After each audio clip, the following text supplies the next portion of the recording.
नमस्कार, स्वागत है आपका हमारे चैनल निर्मल भक्ति उपदेश में। आज हम सुनेंगे एक भक्त की जिज्ञासा और ठाकुर जी द्वारा दिया गया उपदेश। एक समय की बात है, एक भक्त अपनी एक जिज्ञासा को लेकर श्री रामकृष्ण परमहंस जी, जिन्हें हम लोग प्यार से ठाकुर भी कहते हैं, के पास गया। भक्त ने अपनी जिज्ञासा व्यक्त करते हुए ठाकुर जी से पूछा, ठाकुर, जब भगवान एक ही हैं, तब इन सब धर्म संप्रदायों में परस्पर इतना मतभेद और वैमनस्य क्यों रहता है? तभी ठाकुर भक्त की ओर देखकर बोले, 4 अंधे स्पर्श द्वारा हाथी का ज्ञान प्राप्त करने के लिए गए। एक ने उसका पैर टटोला और कहने लगा कि हाथी तो खंबे के समान है। दूसरे ने उसकी सूंड पकड़ी और कहने लगा कि हाथी डाली के समान है। तीसरे ने उसका पेट टटोला और कहने लगा कि हाथी ढोल के समान है। चौथे ने उसका कान पकड़ा और कहने लगा कि हाथी सूप के समान है। इस प्रकार चारों अंधे उसके स्वरूप के विषय में झगड़ने लगे।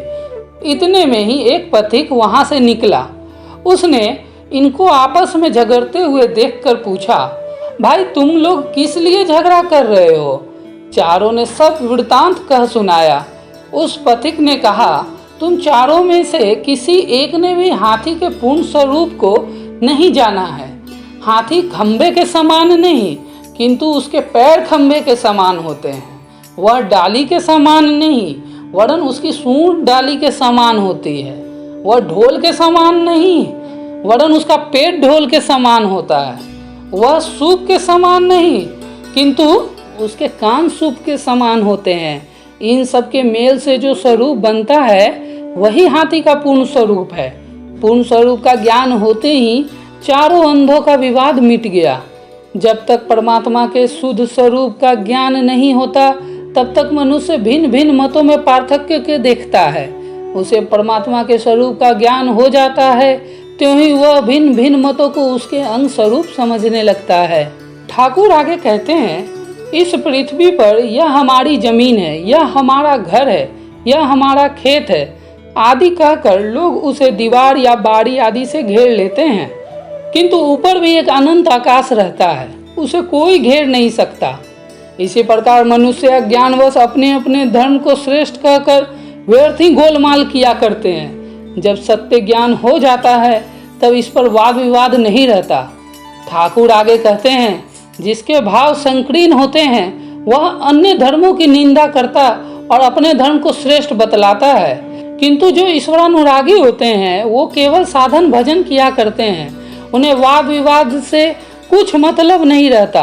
ठाकुर आगे कहते हैं, भगवान एक हैं, किंतु साधक और भक्तगण अपने अपने भाव और रुचि के अनुसार उनकी उपासना किया करते हैं।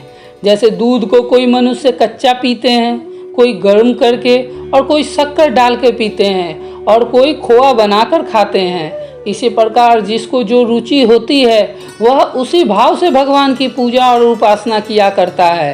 ठाकुर कहते हैं, जैसे जल एक पदार्थ है, किंतु देश काल और पात्र के भेद से वह भिन्न भिन्न नामों से पुकारा जाता है।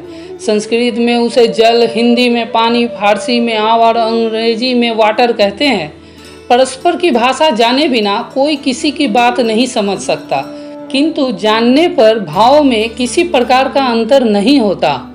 जय माँ, जय माँ, जय माँ। ऐसे ही निर्मल भक्ति उपदेशों को सुनते रहने के लिए हमारे चैनल से जुड़े रहें। साथ ही लाइक, शेयर और सब्सक्राइब करना बिल्कुल ना भूलें और नए वीडियोस के लिंक पाने के लिए बेल आइकन प्रेस करें। धन्यवाद।